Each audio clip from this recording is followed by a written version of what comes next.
welcome to the University of St. Francis lecture series hosted by the ACPL. My name is Erin. I am the branch manager of the DuPont Branch Library, and I am here today to present Dr. Mario Baldassari. He will be presenting on using memory research to study more efficiently. So after his lecture, we will have a question and answer component for you guys. So we do ask that you please hold any questions that you have until the end of the lecture. Once we do start the Q&A session, I have a microphone. So if you do have a question, please just raise your hand. I will walk by with the microphone. You can ask the question in the microphone, and then we will answer it for you. We are recording tonight's session, which will be on YouTube. And other than that, let's go ahead and hand it over to Dr. Baldassari. Thank you. Thanks, Sarah. Hey, everyone. So I've got kind of a roundabout set of plans here where we will start by talking a little bit about how memory works, and we'll then talk about how we can use the ways that it maybe doesn't work sometimes to our advantage, because it shows us the very same concepts. But I'm going to start with a demo. So I'm going to put some words on the screen one at a time. Your task is to try to watch and memorize the words as they appear. They won't be up for long each, and then we'll pause when we're finished. So here we go.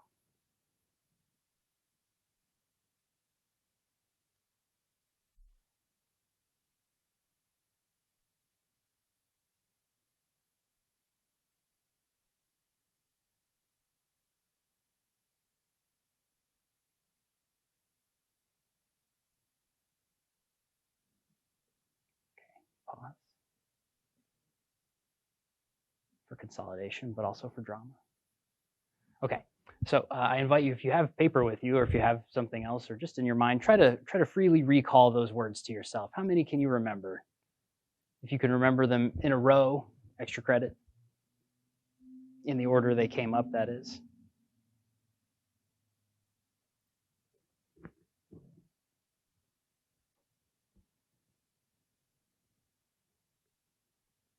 Follow along, of course, if you're watching this later. Hi, good to see you, looking right at the camera. Join us in this demo.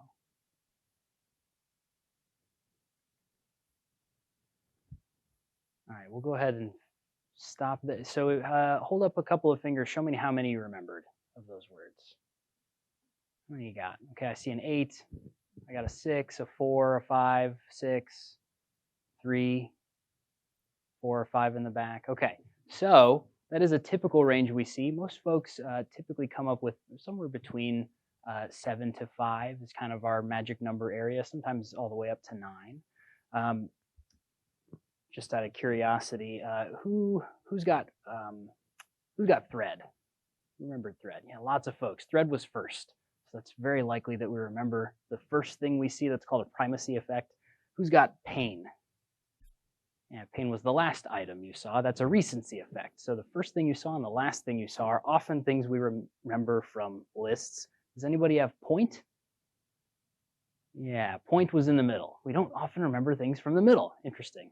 So these are just a couple of side factoids as I head into the main point from this demo. So we're going to switch from that was called a free recall test. We're going to switch into a recognition test. So I'm going to show you, I'm going to ask you a question. The question is, did you see the word bed? Show me a hand if you, yes, definitely saw the word bed on that list. Okay, I'm seeing no hands in the room. How about the word sewing? Almost every hand in the room. How about the word deer? Is the word deer on the list? How about the word needle? Was needle on the list? Just about everyone again. We're having a little bit of a social contagion effect, I think, where everyone's answering what everyone else is saying. So here's the answers. Did you see bed? Definitely not. Hooray, 100% here in the room. Did you see sewing? Yes, absolutely. Did you see deer? You did not. Did you see needle? Many said yes, but actually the answer is no. Needle was not on that list. I'm going to tell you why in just a little bit, but we're going to leave that as a cliffhanger for now. By the way, when you wrote out your list, did anyone write needle? That would be cool. Ooh, someone actually wrote needle. Okay, it doesn't always happen that way.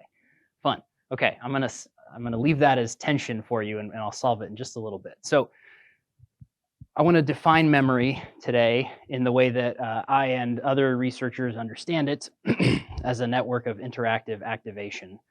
And we'll use the features which sometimes can feel like bugs of the memory system and that network that it creates to help you remember things. So typically I give this as something that aids student learning, but really anybody trying to memorize things can benefit from these tips. And hopefully, if you are someone studying for something or looking to do some memorization, this can give you some new ideas for stuff you can do to study and memorize better rather than just the same old thing that you've done every time. There's, of course, a boring version of this talk in which I say a bunch of things you already know, like get enough sleep. When you read a book, don't just study the vocab words. Don't have the TV on in the background while you're trying to memorize. Go get the textbook for your class. Read the textbook. Read the syllabus. Come to class. All that stuff is boring. You don't need to hear it from me. I'm sure you've heard it all before. So let's start with a definition now. The way we define memory in textbooks, and this comes from a well-known sort of redefinition in the 60s. Memory is the faculty of the mind by which information is encoded, stored, and retrieved. And we focus really importantly on all three of those aspects. So when something is being memorized, you are seeing it, you are experiencing it, you're perceiving it, and you're trying to send it off to memory, we are encoding. Taking something and we're putting it into information that the brain can read. And then it has to be held on to for a while. It has to be stored. And then at the end, in order to actually remember the thing, you have to be able to get it back out of storage, right? So that's called retrieval. There can be errors in each of those three phases of memory that can lead to something not being remembered, but they are all crucial pieces. And I'm kind of going to harp today on the retrieval piece most of all. All the stuff I kind of listed on that last slide is a lot about encoding, making sure that you're focused, making sure that you're well slept, all that good stuff. And then storage is something that is a whole other hour, and so we're going to deal mostly with retrieval today. Let's do one more show of hands to start us off. Who in the room feels like they have a pretty good memory? You say, like, I'm pretty decent. And who would say, my memory is terrible? I can't remember anything. Yeah, most folks are on one or the other end of that sort of spectrum. And I can tell you that whenever I'm on a plane, if someone asks me what I do, that's invariably where we end up, is conversations about how terrible they're, I never remember anything. Yeah. I'll tell you how you can change that. So there is a world of memorization, and the tactics and techniques that people who intentionally memorize things come up with are called mnemonics. You've heard of a mnemonic device. Many people spell this sort of more like pneumatic. It's not a pneumatic pressure system. It's a mnemonic device named after Mnemosyne, the Greek goddess of memory, here on the slide, on the bottom right of the slide. So that's what mnemonics are, these methods for intentional memorization. Let's say you have a shopping list, you can't write it down, you want to remember all the things on it. You might engage in some kind of mnemonic to try to remember it. Maybe when you were in school, you memorized all the names of the 50 states in the US. You learned a song, potentially. That song would be a mnemonic device. I know I have a song in my head for the states and a song for the capitals and the states. Don't ask me to do that in the question period. It'll take too long. One nice classic example of this from our cognitive psychology literature comes from research done by Anders Ericsson, in which he recruited a more or less random student. His name was Steve Falloon, and he just had Steve in his office once a week and asked Steve to try to remember, or memorize rather, a list of random digits, random numbers all throughout. And so the first few times they studied, Steve could memorize 7, 8, 9, 10, and he kind of stalled out a little bit. He got a little bit better and a little better, but eventually at one point, about halfway through the graph here, sorry the x-axis is so squished, but these are just days that we're counting as he goes forward in time. So each point on the graph is another day. He kind of hits a spot here where he figures something out, Steve does. And I can tell you, I believe what we call the thing he figured out is chunking. So he stopped trying to memorize each number individually and started memorizing them as thousands of numbers or something like that, tens of thousands rather than each digit individually. Steve was a runner, I think, so he started thinking of them as times. So he was memorizing the digits 4 at a time rather than 1 at a time. And so that kind of strategy came naturally to him. And it can come naturally to any of us if we work on this stuff enough. a link on that slide to the story I can share with anyone who's interested. So another key piece of this definition of memory that I want to impart to you is that memory is very, very closely related to perception, our ability to interpret the information that comes in through our senses. But perception, as any of you who've seen any visual illusion know very well, is constructed. It's not a perfect diagram of exactly what's in front of you in a given moment. And in fact, your experience of your perception, all of our experiences of our perception, is a combination of all of our senses at once. And the senses can manipulate each other in really interesting ways. But because perception is imperfect, an imperfect representation of the world, because it's constructed moment to moment, memory is only ever made up of old perceptions, so it is only ever reconstructed.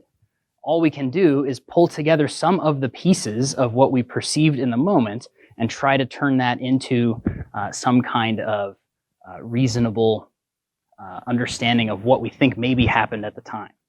So what you remember, just like what you perceived, may not be the true state of the world. In fact, it functions more like a kind of networked set of nodes in which topics are kind of, well, let's say events and people and places and things are topically related to one another. So if you have some experience you think of, let's say that experience is a night you went out to get pizza with friends. Whenever you think of that night, you will think of that pizza place, that night in particular, those friends, and you might be able to conjure more memories relating to each of those things individually because of the way this network works. To sort of draw it into a metaphor, memory is not quite like a video camera, though we kind of perceive it that way sometimes in our mind's eye. It's more like a Wikipedia page. And so if you've ever been on Wikipedia, you know that, number one, it is editable. It can be changed, and that's true of memory as well. But also, Wikipedia pages link to all of their related pages.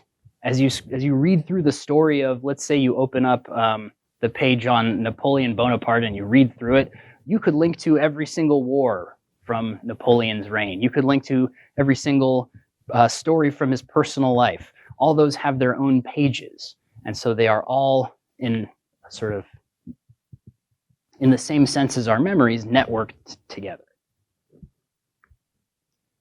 Anytime you, let's say, anytime you look up any article on Wikipedia, it's going to link you to all the relevant articles. And so anytime you remember something from the past, it's going to help you lead you to memories of all kinds of related events.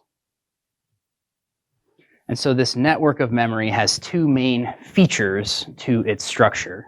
The first of those is that there are pathways through which we can sort of mentally travel, and those pathways are worn over time and over use and practice.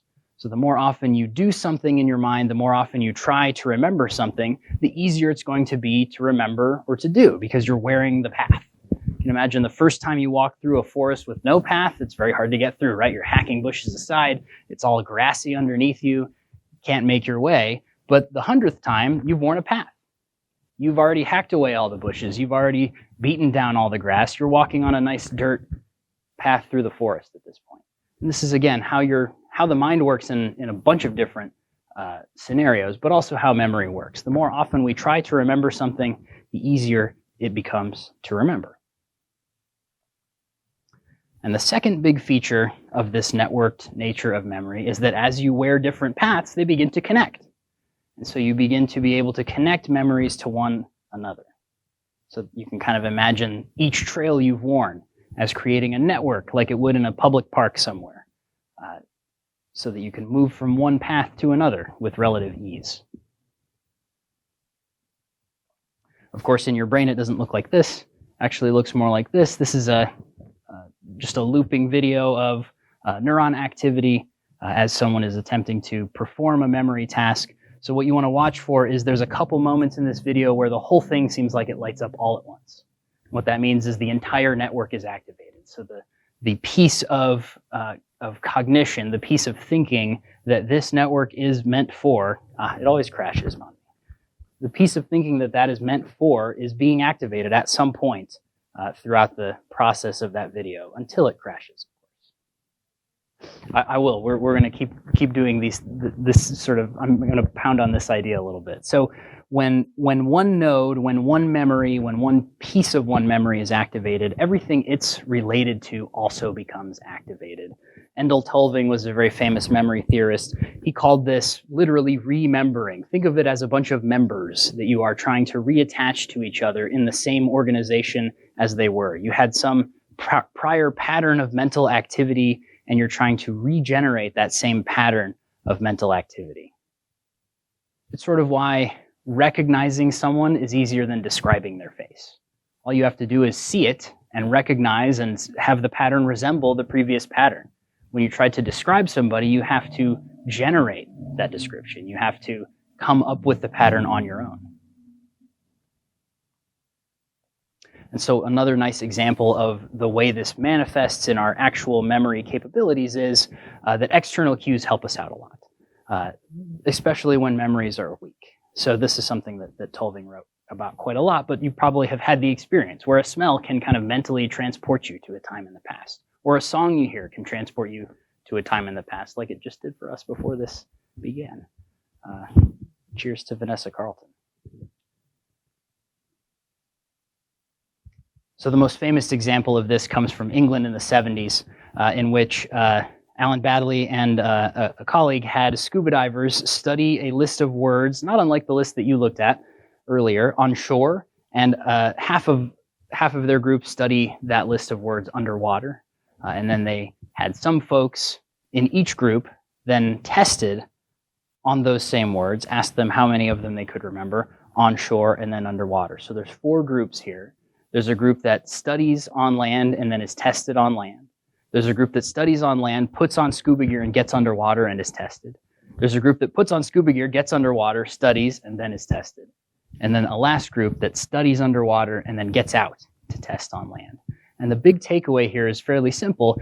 You should test the same place you studied, and you will perform better. So the people who studied on land here on the left, those who tested on land outperformed. They remembered more words than the people who were tested underwater. And the people who studied underwater remembered more words when they were tested underwater than those who were tested on land. Now, conceptually, there's no reason this should be true, right? There's no reason it should be easier or harder to remember words underwater or on land. But the difference here is that as long as your testing situation aligns nicely with your studying situation, you have an easier time remembering things. And again, this is because the thing you're attempting to do is make the pattern of activity in your mind resemble some earlier pattern of activity. So if you can build the structure around that pattern based on standing in the same spot, smelling the same smell, makes it easier. You give yourself a shortcut to getting to that same pattern of activity. If you're in the same room, it helps. If you're in the same mood, that can even help. In general, being in the same state when you're trying to remember as you were when you were trying to memorize can help you remember. An example of this from my own experience is that I used to teach at a school where all the exams were done in the gym. So everyone would go to class in their classrooms all semester, and then they would go to the gym, and there'd be tables set up all over those little individual desks, and that's where everyone took their final exams. And so my take on that was every single one of these students is now, who studied on land, is now testing underwater. They're all testing in a slightly different spot than where they studied this information all semester. So they're scoring a little bit worse than they could if you could fit them back into their original rooms. So this piece, this kind of central idea behind how memory works can sometimes feel like a feature, and other times it can feel like a bug.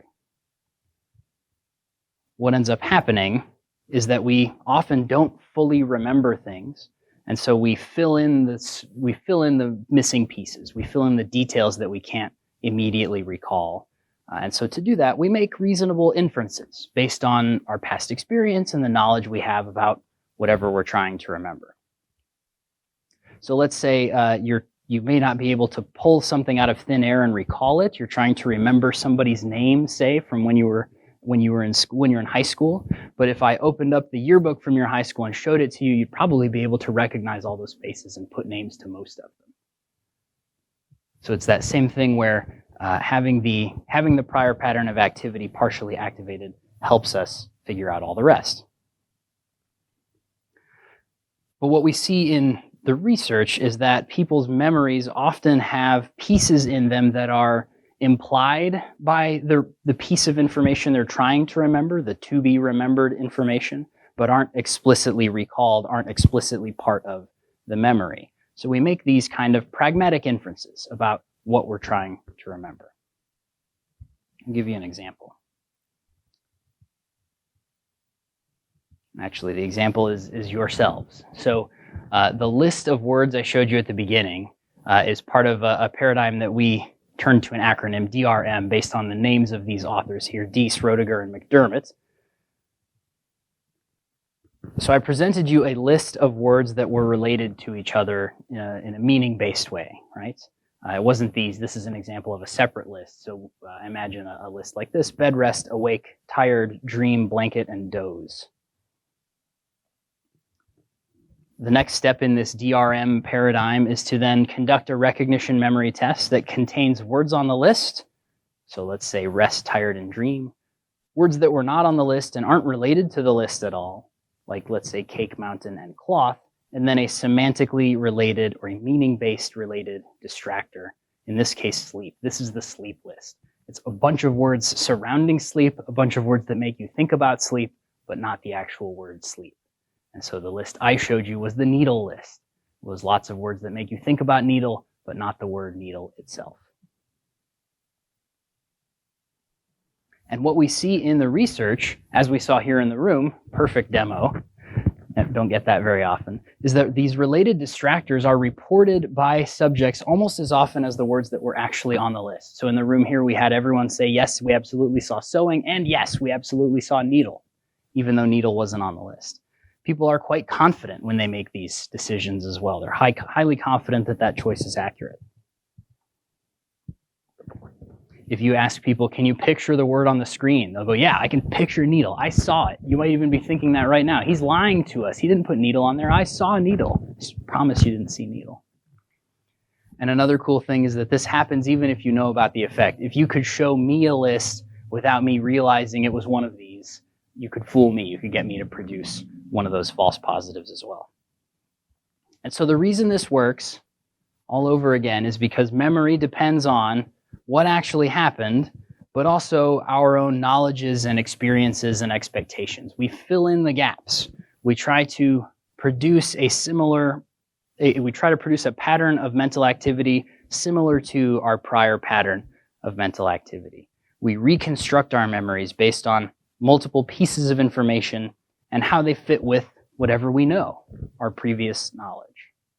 So this can lead us astray in some situations. We can produce false memories this way. We can remember wrong details about certain events. We can get into arguments with siblings about things that happened when we were kids because we're filling in the details different ways.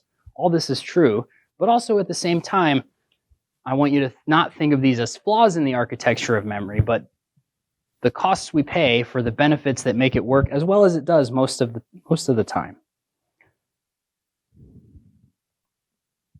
Something written by Dan Schachter, another well-known memory researcher, more recently. I believe he wrote 7 Sins of Memory in the 90s. So let's go ahead and start working on applying all this to actual activity, daily life. So let me survey the room a little bit. No need for the microphone. I'll just repeat what you say. What do you do when you're trying to memorize something?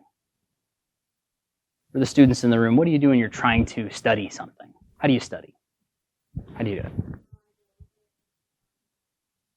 Okay, what do you do when you go over it? You repeat your notes, repeat the book, things like that? Okay, great. Try to repeat the information to yourself, makes good sense. Anyone else? What do you do when you try to memorize? I can pull 2 things out of what you're saying. The first is that there's something to say about imagery. When there's a meaningful image in front of you, it can illuminate the structure of something in a way that words can't always. So that may have helped. there's and the other piece of that is that absolutely true. You cannot remember something if you don't understand it. Pretty impossible, and that's something I'll talk about in great detail here in a second. As long as you can, well, let me not spoil myself. We're headed there. Not a plant, by the way. I didn't plant her in the audience. Perfect question. Excellent question. Sorry, that's a dumb joke I make all the time in class for the students here. Okay, so we've got plenty of methods of memorization here. I'm going to give you a set of recommendations to maybe add to your list or to encourage you to continue doing. So probably number one with a bullet, testing is a powerful way of learning. This is a suggestion from Roddy Roediger, taken up and really pushed out into the world by former students of his as well. But basically, if you try to practice retrieving something from memory, you will have an easier time retrieving it when it comes time, when you're actually being tested. So one way to think about that is you're wearing the path, you're making a pathway for yourself. Another way is you're trying to learn the thing in the same way that you're going to be tested about the thing. So in lots and lots of studies over the last 30 years or so, Roediger and a number of colleagues have seen that people who test themselves on some topic over and over very consistently outperform people who study over and over and over. And in fact, the sooner you stop studying and start testing yourself, the better you're going to perform on a final test. They have lots of studies where they have, say, 5 different periods of time and groups of people who study all 5 periods, groups of people who test all 5 periods and everything in between. And whoever tests more typically outperforms anyone who tests less often than they do. So testing yourself is maybe one of the more powerful things I can suggest. This is related to a phenomenon we call the production effect. Something that you have to come up with yourself is much more memorable than things that are given to you. So if you're ever in class and you're frustrated because I'm not telling you something and I'm trying to get you to say it, it's because I'm trying to lean on the production effect.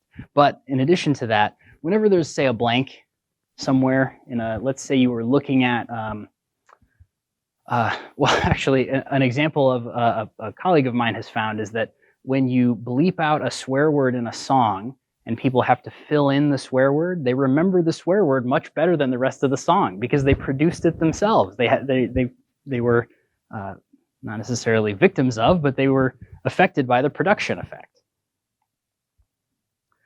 This is just a graph from a more recent 2013 publication showing basically over time that regardless of differences in the delay between the study and the test, regardless of the type of thing the person is memorizing, somebody who practice tests, so the dark bars on this slide, basically always outperforms somebody who doesn't take a practice test. So see the dark bars above the lighter bars in all these different conditions across many different delay times and between facts and concepts across 3 experiments.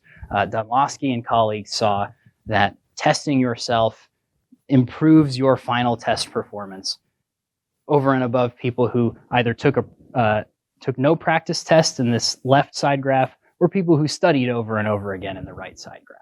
So a practice test is an important tool for memorization.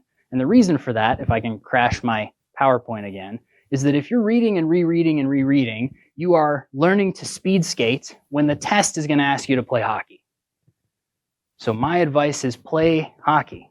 Go and do the test. Do the thing that's going to lead you to practice in the same way that you'll be tested. If you were a speed skater put in a hockey rink, you'd probably be decent at it. You'd be fast. You could move around, but you couldn't do what Philip Forsberg is doing here. Look at this. I can't do that. A speed skater couldn't do that. So you're asking yourself to do something similar when you move from, let's shut that off so it doesn't crash the thing. When you move from reading to taking a test, you're doing something similar. You are not practicing the skill that you're going to need in the end. You have to actually go and play the game. So make your practice testing conditions as similar to your real testing conditions as you can. Next, work your region of proximal learning. This is from findings Janet Metcalf has been showing for a very long time, another known memory researcher. So my metaphor here is a map. Kind of think of yourself as moving your way around a map. Metcalf and colleagues really emphasize the importance of context. You can't work within your memory network if you don't know where you are in it to start with. If you don't understand the content you're trying to memorize, you're not going to be able to memorize that content. If you're just looking at a list of items, let's say you have a bunch of bullet points for a class you went to, you're just trying to put them all in your head. If you don't understand them, it'll be much, much harder to remember them later. And on top of that, the deeper you understand something, the more likely you are to recall it as well, because this gives you more avenues potentially for retrieval. If you can get to a particular place on a map in 3 different ways, you have a much better chance of getting to that place on that map. And the same is true for your memory. If you can remember a particular night going to pizza with your friends again, by thinking of the pizza place, or by thinking of those particular friends, or remembering how cold it was that winter. Any of those could be reasonable ways to remember something, as long as you know enough about them. Sounds sort of simple when it's an actual memory from your own life, but when you're trying to memorize something, it's a little less cut and dry. This also leans on one of the basic facts about the human mind, which is that our minds are mostly designed to remember things in story format. So if we can turn something from a list into a story, then we are going to have, again, a much better chance of remembering it. We are set up to remember images as well, but we're primarily set up to remember things as narratives. So this is what the memory athletes do primarily, by the way. When they hear a list of 100 words, they try to connect them all to each other and build a little story as they're hearing the words. So that's why they can do it, but also it takes a lot of practice to be able to do that reasonably well. There's something to be said here for the utility of becoming a generalist rather than a specialist. If you can think about how very far apart topics might actually have relationships to each other, if you're in a physics class and a psychology class and a philosophy class, and you can think of a way that they all might be related, if you can think of background pieces of them, structural pieces that feel similar, they all start with the letter P, you're already going. You can have an easier time remembering facts from all the classes by sort of trying to knit them together, even though they might not feel like they're similar to each other on the surface. Another finding we know from the research is that desirable difficulties promote recall. So what I mean by this is that if it feels really easy, it probably is, your study habit that is, and it's probably not helping you very much. So if you feel like you're doing a great job and you feel like you're memorizing everything and it's all going really well and it's your first try and you're like, wow, I really know this, maybe not so much. This is actually one of the ways that flashcards can trick people up, because we look at the flashcard, we flip it over, we go, yeah, I knew that, and then we move on. Pick up the next flashcard, we flip it over, yeah, I knew that too. We can trick ourselves into feeling like we know something that we don't. So the fancy way to say this in the research is that your performance during acquisition, during encoding, can be an unreliable index of actual learning. So if the process of encoding feels very easy, you might not actually be learning anything and sending it off to storage. So if you are experiencing a desirable difficulty, a sort of Goldilocks level of difficulty as you're trying to memorize something, you are forging a path. If you don't feel that sense of difficulty, you might not be walking through the forest at all. You're not creating a path in the same way. It's also possible that something might feel easy because you're not paying attention. But that's sort of back to the don't listen to music, don't put the TV on while you study kind of thing. The region of proximal learning is not a new idea by any means, by the way, and neither are desirable difficulties. This is some writing from William James, the very first American psychologist. He wrote this passage in 1914, saying that the art of remembering is the art of thinking, and when we wish to fix a new thing in our mind, we should not so much try to retain it as to connect it with something already there. So the intention, according to James, doesn't need to be to memorize the thing. You don't need to shove it into a spot in your head. You need to connect it to something you already know. Metcalf would say, work that region of proximal learning. Bjork would say, think deeply enough about it so that you can, and have a difficult process of thinking deeply so that you can, in fact, eventually recall it. Another thing we absolutely know for sure from the literature that students hate to hear is that spacing out your study episodes absolutely slows forgetting and increases learning. So these are data from the 1800s is how long we've known this. This is Hermann Ebbinghaus, one of the first cognitive psychologists.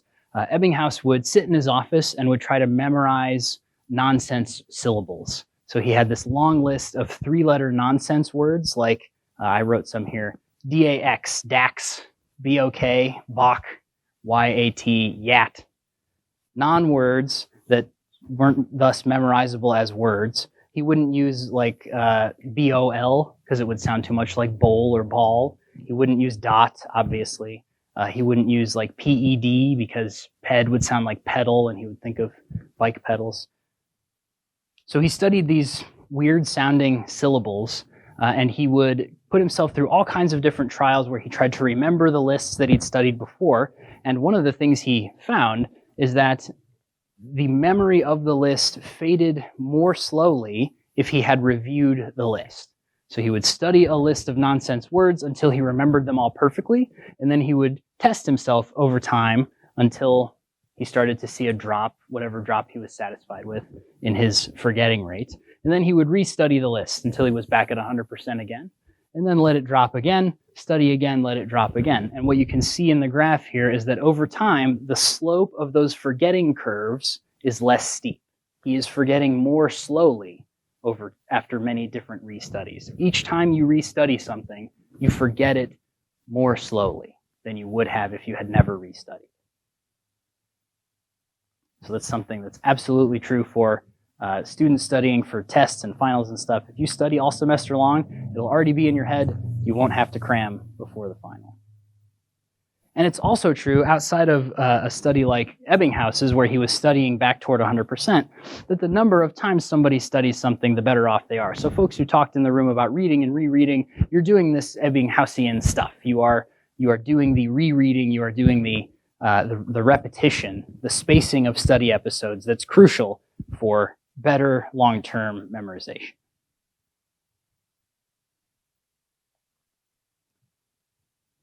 I've got one more good one for you from the literature, and this comes from Fergus Craik. The idea is that the more deeply you can process something, the better you will retain it. So you will remember more of it, and you will remember it for longer. So Craik and Lockhart and other folks actually at the same time came up with this idea in 1972 that they called levels of processing.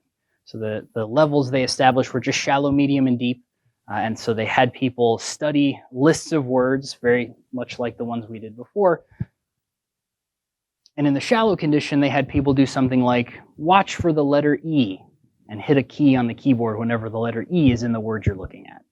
In the medium condition, it was a question like, here's a bunch of nouns of actual things out in the world, hit the G key if it's larger than a grapefruit. And then at the deep level, it was a set of words that people might have emotional responses to, positive or negative, and they had them hit a key indicating whether they had a positive or negative emotional response. So there is a very shallow type of processing there, right? Like the physicality of the word, what letters are or are not in it. There's a medium level where you're kind of thinking about what it looks like, you're picturing it maybe, and then there's a deep level where you're relating it to yourself, which is another key piece toward memorization, by the way. If you can relate something to yourself, all the better, because you'll be processing it very deeply. And so what they found over and over again and continue to find is that deeper processing leads to longer retention and memory. And the reason it does that is that it is activating more of the network. You're using more of your memory. You are referencing yourself, you're thinking about past events, and you're thinking about the thing you're trying to memorize. So if you're trying to learn a concept in school or in any of those kinds of places and you can relate it to something you've experienced, very powerful way to try to remember that factoid by relating it to yourself. A related interesting feature here comes from work done by Jim Nairn at Purdue, in which he found that if you show people a list of words again and ask them how to think about how they would use that word on a deserted island, they remember that list way better than any other list. So there's an interesting kind of like personal survival aspect to that particular manipulation. So let's bring it all together. Here's what I recommend you should do. So number one, practice retrieving. Engage in retrieval practice. Try to do it the same way you will eventually be tested. Practice tests in the format of the final test. If you're going to have a multiple choice test, try to write yourself some practice multiple choice questions. It'll be hard, it'll be annoying, but then you'll also be doing some desirable difficulties. So you will be pushing yourself. You will be forging the path as you write the questions, and then you'll end up practicing the same way you'll be tested. So you got a twofer there. And that's the second point, seek difficulty. Try to produce the knowledge yourself. Try to generate your own examples. Try to create multiple avenues for retrieval. Try to relate it to a couple different things. Maybe you can relate this to something you're thinking about in a different class, and maybe you can also relate it to your personal life. Great, 2 different ways you could potentially remember that thing. I also recommend you study or try to memorize in different ways and places, particularly if you have some final test you're preparing for, because you will sort of help yourself escape from that issue of testing in a room different from the room you studied. So if you study all over the place, if you study with all kinds of different smells, you have an easier time. Or you could do something like peel an orange every time you study for a particular topic, and then take an orange to the final exam. See if that helps. Probably won't help you much. Like a little bit, though. Might do something. Another big recommendation, work that region of proximal learning. Seek really deep processing. Try to relate what you're learning to other things you already know. Use imagery when you can. Build a story when you can. Link it to things you know really, really well. Another Ebbinghaus term is on here. It's overlearning. So Ebbinghaus would practice until he mastered a list, till he got to that 100% rate of perfect recall, and then he would keep studying. And he found that when he did that, when he overlearned, it would even more reduce his rate of forgetting. So if you feel like you know something and then you keep working on it, that actually can help too.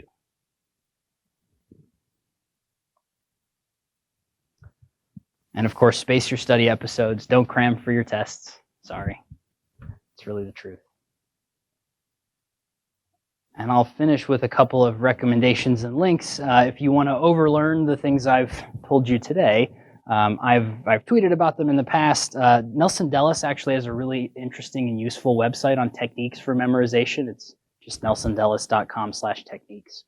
He talks a lot about seeking personal relevance, using imagery and story, and just generally trying to organize the way you memorize. Something I heard somebody say that keeps ringing in my head is that people spend more time planning a 2-week vacation than they spend on a number of other major things in their life, including their life itself, but also how they study would be another nice example. And yeah, there's all kinds of different related ideas here. But one thing, particularly for folks prepping for some kind of test or for students going to class, anytime you can reduce the amount of information you're trying to understand while you're memorizing, while you're trying to memorize, you can increase the likelihood that you will actually store something in your long-term memory and take it away from what we call your working or short-term memory.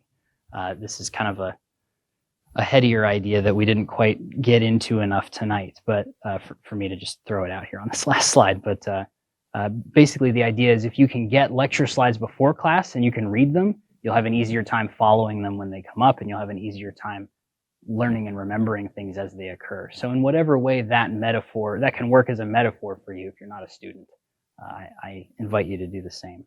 Preparation can be a nice key. So with that, I'll take questions. Thank you all. Good rapt attention. What questions do you have? The microphone's ready. It's over on the side here. Aaron's got it locked and loaded.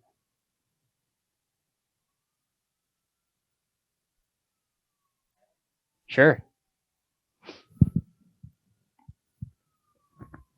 In my line of business, I meet a lot of new people, and I never remember their names. Yeah. Do you have any tips, tricks? People, that is the second thing people say to me on planes, seriously, is that it's hard to remember each other's names. It's absolutely true. So one suggestion I have is to be kind to yourself. We all forget each other's names all the time. So ask people what their names are. They're usually very happy to tell you. I'm always happy to tell people who I am. It's nice that they're curious. But if you really want to remember something, a name, let's say in a situation, the best thing I can suggest is to try to make the experience of meeting the person unique in some way. So the concept in memory research is called distinctiveness. So the more distinctive an experience is, the more it will stick out in memory. The example I always think of is Tom Cruise. Apparently when Tom Cruise meets people, he grabs their hand and holds really tight and repeats their name and looks in their eyes a bunch of times in a row. And that helps him memorize people's names. But if you did that to me, I'd remember your name for sure, and you'd probably remember mine, especially if you don't do it all the time. But anytime you can kind of make a fun little conversation surrounding that experience or that process, it seems to help folks. So the other part of what I'm doing now in class is trying to remember everybody's names. I'm trying to memorize all the students' names. And I have a class of 30 Gen Psych students who I'm trying to figure all their names out and get them in my head. And a student, I was going through some names on Tuesday, and I was going, yeah, I got this, and I was saying them to them. And then I got stuck, and the student said, come on, you got this, you got this. And I couldn't come up with it. And then she told me, and I thought, I'll remember that name now. That was Lana. Hi, Lana, if you're watching. I won't forget Lana's name. So that's probably the best answer I can come up with for that. But it is a common problem. And it feels, the funny thing about that is that it feels like we should remember each other's names because we have no trouble remembering each other's faces. When someone walks up to you that you've seen before, you go, oh, I absolutely know that face. And that's because we have a particular area in the brain tuned to face perception and memory. We need to know faces. It's part of our evolutionary history. As humans grew into larger and larger social groups, we needed to recognize each other. And so we built the structures, or the structures were built to help us memorize each other's faces. So we have those, and faces make sense to us. They have the same structure. Every face looks more or less the same. So we're really good at faces, and that makes being not great at names feel even worse. It's this other interesting kind of conundrum. Yes. So did we get around to the issue you were having with sort of what the network is and what that all looks like? I was going to ask. Well, not quite. It could be a much bigger topic, yes, so to speak, surely addressed here, which is my question. You kind of threw away that sentence at the very end where that's we didn't really get into this long-term memory, short-term memory. Yeah. One thing that bugs the heck out of me is I can read a book and then it seems like not that long into the future. I'm like, I know I read that book, and I'm kind of a generalist maybe, the gist of the book, etc. Same thing with movies. I can watch a movie and, I feel like a month or two can go by and then I'm like, have I seen that movie? Yeah. And then if I start to watch the movie, I'll go, this sounds familiar, and then, oh yeah, I think I've seen this movie. Yeah. But it drives me nuts because I want to retain that. So sure. I don't know if that's long and short term memory you're talking about. Well, how do you improve that? Yeah. So I'll both parts of that are interesting. So we typically separate long and short term memory much earlier than the point in time you're talking about. So short-term memory ends as soon as something leaves your active conscious mind. That's working memory. It's the same thing. So like if you, this won't work for the students in the crowd, but if you are trying to, let's say you looked up a phone number and you were trying to remember it on your way over to the phone, you'd repeat it to yourself, right? That's short-term memory. That's working memory. As soon as you stop repeating it to yourself, it goes into long-term memory is the idea, if it's being encoded meaningfully down there. Sure. These are great questions. The concepts of new memories overriding old memories and the rates at which we forget things and whether we can choose to forget things intentionally are all big questions The last of which is not really convincingly answered in the literature. Can we forget things? Or because what happens is when you're in the lab and you ask a participant to forget something, and then you ask them later, hey, never mind about the forgetting, do you remember this thing? They will often not remember the thing. So did they forget it, or are they telling you they forgot it because you asked them to forget it? We can't really know. It's a hard question for us to solve in the, over in our brightly lit, white-coated laboratories. But the question you're asking about just the amount of information and whether we can possibly absorb all the things we're learning at a given time, one answer to that is maybe. It doesn't seem like there are limits to the amount of storage we can potentially create in our brains and our minds. It's just that other things will fade. So if you're continuing to try to store more and more academic information, something else is probably going to be fading because you're not going to be using or practicing it as much. So the students who are studying, no student's probably studying the wide range of things I cited. They're probably not all doing, what did I say, physics and psychology and philosophy, another P. Maybe, I guess. Those three are possible. Maybe not physics. Certainly you could imagine any pair of them, maybe, but all three at the same time. Right, yes, imagine things just on the other opposite ends of campus from each other, right? Right. Have you read lots of books? So that would probably be my answer for why, is that there's a ton of different books in your mind, and what gets lost when there are so many in there is the distinctiveness of each one. They blend together because things are similar over time. So trying to find the unique piece of a given book as you read it might help. So trying to think about, ooh, this is different from anything I've ever read in this way or that way might help. Right, so that gives me two thoughts. Number one, I, a memory researcher, write stuff down for myself all the time. So that's one other recommendation I have for day-to-day remembering. Write things down for yourself because you're not going to remember. It's really hard to remember those, especially like little logistical things that we don't have a mind for. That stuff's going to go away. Write it all down. If I didn't have a calendar, I wouldn't know where I was going in a given moment in a day. And the other thing has to do with general takeaways versus specific facts. And that's something that I think to apply back to students and to think about a novel or a piece of nonfiction, you don't need every little fact, right? And when you get to an exam in a course, only some kinds of teacher will ask you for really specific facts. But hopefully folks will be asking you for general gists of things, because we are never going to take away every single factoid from a book or from a course we take or anything. You're going to take away big chunks of information. And across a major in a university, you're probably only going to take away a couple pieces of information and a set of skills. So that's maybe the way I can help you feel better about the students, is that they don't need to memorize all this stuff.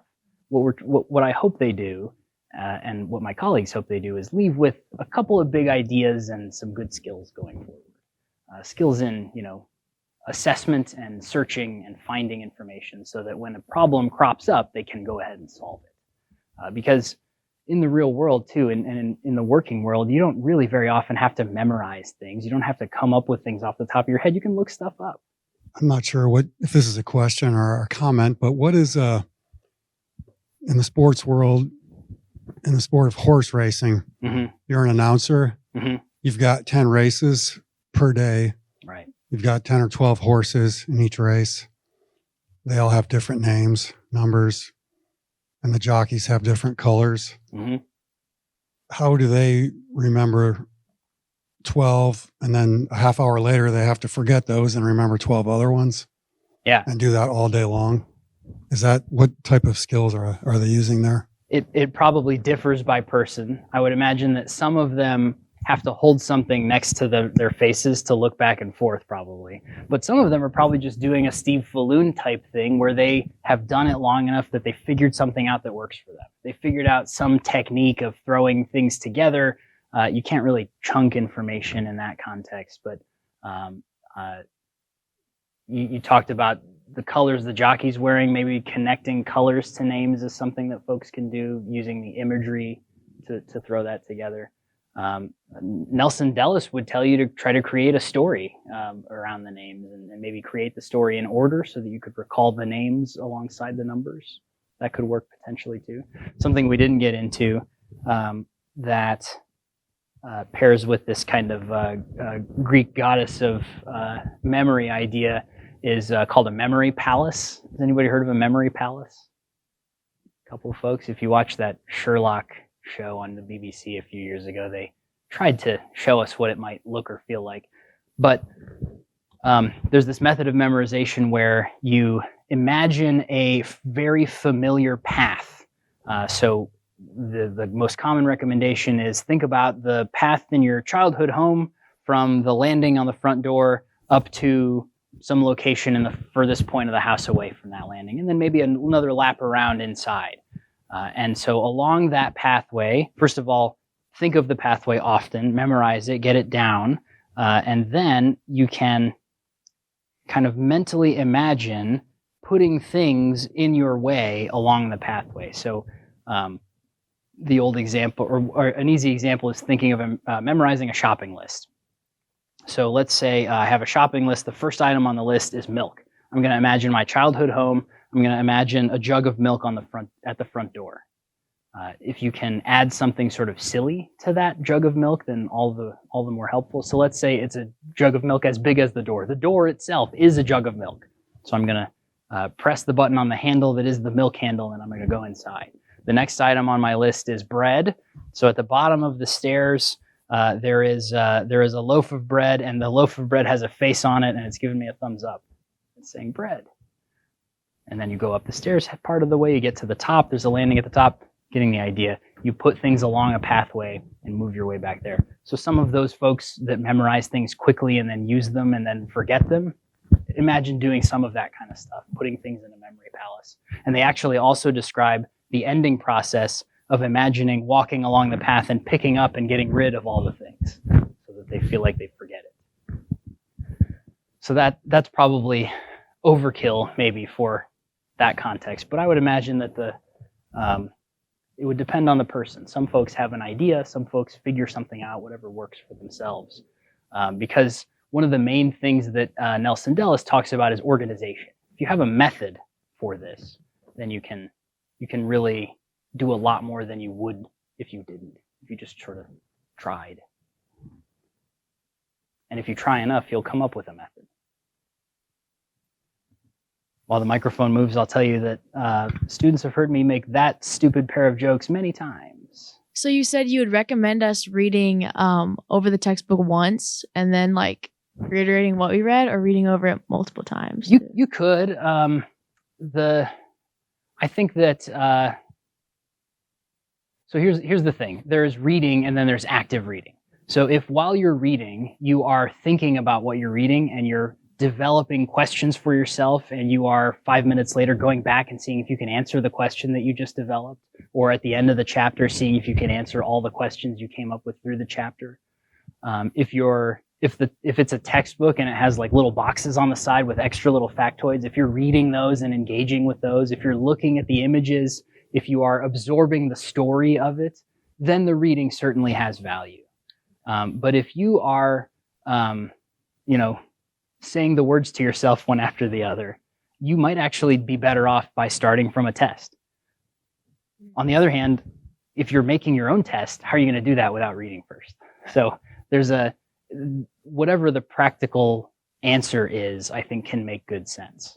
I wouldn't say, yes, abandon it, don't ever read anything again, certainly not. But I would say that in order to make your reading more fruitful, try to make it a more active process. I have an older version of this that maybe in the tweets for this, there's a list of 7 or 10 things that are part of active reading. But that process of thinking about what you're going to read, trying to generate some questions for yourself about it, asking and generating and answering questions as you read, and then when you're finished, thinking about whether you can answer all those questions, what questions you might have that the reading didn't answer that you might think be coming next, all those kinds of things. You're building a region of proximal learning for one thing, but you're also engaging more deeply with it as you're reading. So when you compare the thing with studies like these, and I'll just put the study test slide back up here. The thing with studies like these is that people are memorizing just lists of random words, right? So it's not the case that they are reading a textbook versus taking a multiple choice test. It's that they are watching their way through a slideshow of words or trying to remember the words. So it's a different enough task that I wouldn't say never read. Wouldn't that be wild if I recorded myself saying that and then we put it online? I said, never, definitely not. I won't even say it. No one can cut this poorly into a TikTok of me yelling, don't read. But making sure that you read in a way that does truly engage some of these other tactics can boost that first reading to a much more efficient level of memorization than just doing the reading. That get at your question? Yeah. And also, like, I feel like whenever I'm studying, I'll like reiterate certain things and then I'll take the test and then I'm like studying something totally opposite, like of what I should have been reading. Like I'll skip over the important part and not know that it's the important part. Yeah, that's a related but slightly different skill of trying to figure out what your professor thinks is important. They typically try to communicate that to you. If you are ever in class and you're going, wow, they've said that 4 times in a row, that's probably something that's going to come up. If you're ever answering a question, you go, this is really obvious, they're probably going to bring that back up again too, because it feels obvious to you because it's happened a bunch of times. So that is one of the tasks of school for sure, is trying to figure out what ways the instructor is telegraphing to you what they think is important, because that's what they will test you on. Unless they're giving you, really frustrating multiple choice tests that ask tiny specific questions, I would say that, hopefully that doesn't happen. Most folks at St. Francis wouldn't do that. Okay, well, thank you all again for being here. Thanks to the library for having me. I love doing these. I'll do another one sometime.